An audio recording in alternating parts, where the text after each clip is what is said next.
கண்ணன் எப்படின்னா அவன் மனசுக்கு இனியானா இருக்கானோ இல்லையோ, ஏன்னா அப்பப்போ திடீர்னு கோச்சுப்பான், முரடு பிடிப்பான், விஷமம் பண்ணுவான், சொல்றத கேட்க மாட்டான், மனத்துக்கு இனியானா இருக்க மாட்டான் கண்ணன். ராமன் தான் மனத்துக்கு இனியான். ஆண்டாள் பாடுறா இல்லையா, சினத்தினால் தென்னிலங்கை கோமானை செற்ற மனத்துக்கு இனியான். ராமன்னா ரொம்ப ஸ்வீட், ரொம்ப பிளசன்ட். அவர் அடியார்கள் என்ன சொல்றாளோ எல்லாத்துக்கும் அட்ஜஸ்ட் பண்ணிட்டு போவார். ஒரு பெண் கஷ்டப்படுறான்னா புரிஞ்சுப்பார். ஆனா கண்ணன் அப்படி இல்லை. வேணும்னே பெண்கள் எல்லாம் கஷ்டப்படுத்துறது, வேணும்னு விளையாடுறது, அதுக்காக துன்புறுத்துவான்னு அர்த்தம் இல்லை. கொஞ்சம் கஷ்டப்படுத்திட்டு அப்புறம் அதுக்கும் சேர்த்து வச்சு அனுகிரகம் பண்ணுவான்னு வச்சுக்கோங்க. ஆனாலும் மனசை கஷ்டப்படுத்திட்டே தான் இருப்பான். ஆனா கண்ணனுடைய ஏற்றம் என்னன்னா, இப்படி மனசை போட்டு கஷ்டப்படுத்தினாலும் கூட கண் அவன் அழக ரசிச்சுட்டே இருக்கும். அவ்வளவு அழகு கண்ணுக்கு இனியான். ஒருத்தரை நம்ம மனசுக்கு பிடிக்கலன்னா கண் அவளை ரசிக்கவே ரசிக்காது.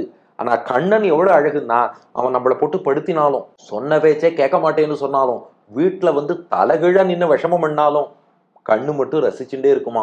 மனசுக்கு பிடிக்காத செஞ்சாலும் கண்ணை அவன் திருமேனிலேருந்து எடுக்க முடியாது. அதுதான் கண்ணுக்கு இனியான். அதனால கண்ணுக்கு இனியான்னு சொல்லிட்டா வெறும் கண்ணுக்கு தான் இனியவன், மனசுக்கு இனியவன் அல்லன்னு அர்த்தம் இல்லை. இந்த வியாக்கியானத்தின் ஆழம் பாருங்க. ராமன் மனத்துக்கு இனியான்னா என்ன அர்த்தம்னா, ராமன் ஸ்வீட்டா பிஹேவ் பண்றார், அதனால கண்ணாலேயே ரசிக்கிறார்.